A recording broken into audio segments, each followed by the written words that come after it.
Hello there, great people. Hope you are doing well. Greetings to everyone. Nuno here once again. So today Apple just released the final build of iOS 12.1.1. I've been running on this iPhone 8 as well on this iPad Air first generation, all the betas.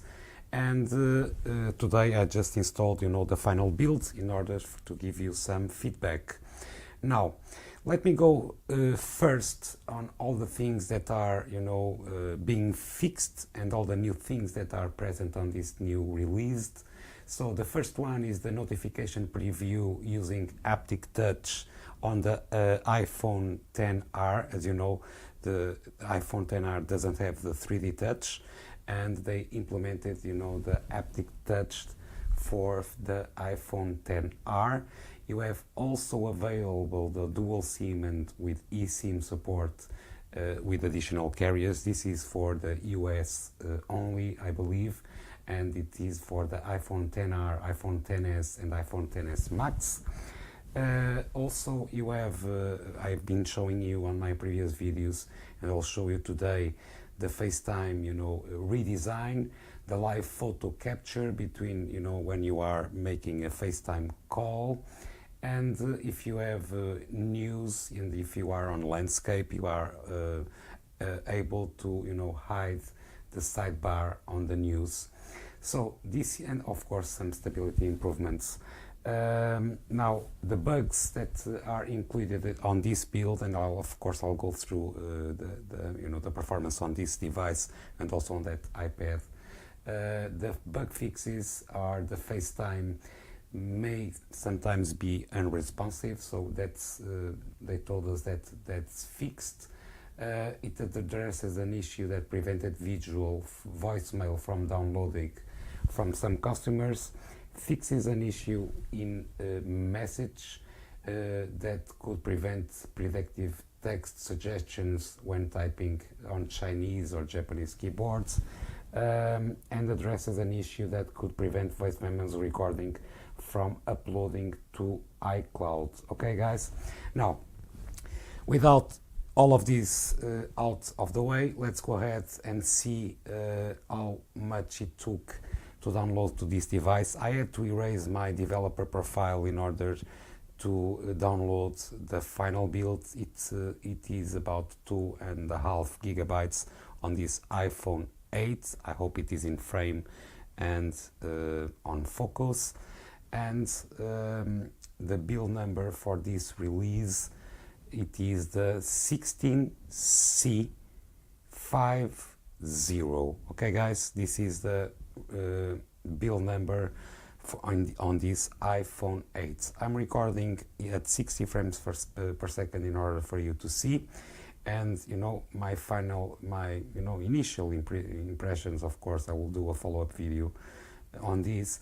I always like to check if there is any lag, or open the folders, see the 3D touch, how it goes, and everything seems to be on par with all the betas. So I'm pretty satisfied with this iPhone 8, with this build, since I've been working with since the beta one for this release. Now let's go ahead and see some, let's open here some apps. Let's see if there is anything that's a major issue or not. No, everything seems to work okay. This is an iPhone 8 once again, guys, A11 Bionic, so a 1-year-old device.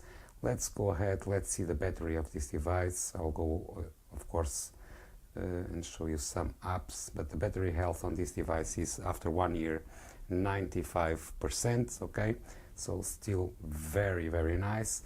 Let's go ahead, open here YouTube. Let's go to my videos in order not to have any copyright things. Let's go ahead, see. Yeah, it seems to work pretty well. No crashes over here. On YouTube we already saw it. Let's go ahead, let's open Twitter. These are web-based apps, but well, I always like to see the apps that I use on a regular basis if there is anything surprising or crashing with this new build. take in consideration that the apps need to be updated for this release. Now let's go here to Reddit. Everything seems to be working very well, so I don't have any issues, guys. Even on all the betas since beta 1, I don't have any issues. Regarding FaceTime, let's go here to the FaceTime. Of course I will blur, but let's give here a call. As you can see, there is a redesign here. Okay, now you can flip the camera. You don't have the, to mess with all the things. You have effects, everything. As you can see, it's ringing on my iPad over there. So I will decline, and everything seems to be okay. As you can see, there is a redesign, and there is the ability to take live photos. You have to enable live photos on your settings. Okay, you go to the FaceTime and enable live photos in order for you to take, if you want, on a conference call or whatever with 32 people. You can go ahead and take a photo, but it has to be enabled on both devices. Okay, so for now, guys, everything seems to be okay. I didn't have any issues whatsoever with all the betas, as I told you. These are the results, the primary results that I took with Geekbench, and today, just a few minutes ago, after installing, I hope this will increase a little bit in a few hours. But if I go here to history, and on the 18th of November with the beta 4, these were beta 3, sorry, these were the results. We have had a huge gap. The beta 3 was released on the 15th of November, and now we have the final build. That there wasn't no beta 4 for this release. As you can see, we have lower results, but no major issues whatsoever. So guys, this is what's happening on this iPhone 8. Now on this older device, this 5-year-old iPad, many of you are asking me, if you are on iOS 11, if you should upgrade to iOS 12 and now iOS 12.1.1. My answer is, if you are on iOS 11, you are okay on this iPad Air. If you have an iPad Air, okay, that's why I'm referring specifically iPad Air first generation with no Touch ID. You are okay to do it. You will see an improvement, on performance. If you have iOS 10 or below, don't upgrade. Okay, guys, you will not have the same performance that you have on iOS 10 or iOS 9 on this older device. Okay, so, but without further ado, let's go ahead and see if there is any crashes, anything that we should worry about. Let's open here. As you can see, if you are on iOS 11, you can test by yourself with your old iPad, opening this. Of course, it will not have the same, let me quit here just a second. Let's go here to a new page. You will not have the same performance as a new, A11 or A12 Bionic, but even then, guys, it's more than workable. I will use this only for media consumption, seeing some websites and, nothing major, and it's better than iOS 11 for sure. Now, let's go ahead, let's see here some gestures. Let's put here on portrait mode, let's quit. Okay, as you can see, the new gestures are available on iOS 12, not this build, of course. But let's go ahead and launch here some applications. Again, let's go to my videos. It takes, a little while to load. So that's why if you are on build number lower than iOS 11, don't upgrade. Okay, guys, don't do it because you lose all the experience.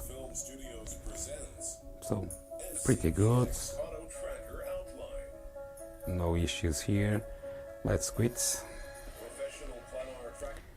Let's go ahead and we already tested. Let's go ahead to Twitter.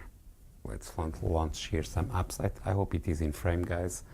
I'm here on portrait mode in order, since I'm with the case, in order for me to show you some new gestures. As you know, there is the possibility now to invoke the dock. If you do this, you can go ahead and not this. Let's go to podcasts and drag it and go over here.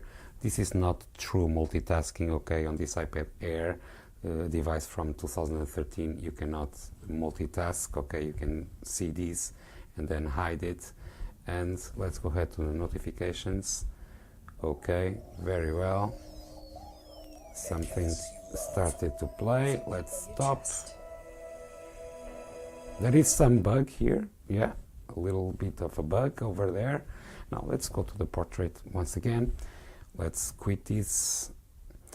Okay, let's see how it goes.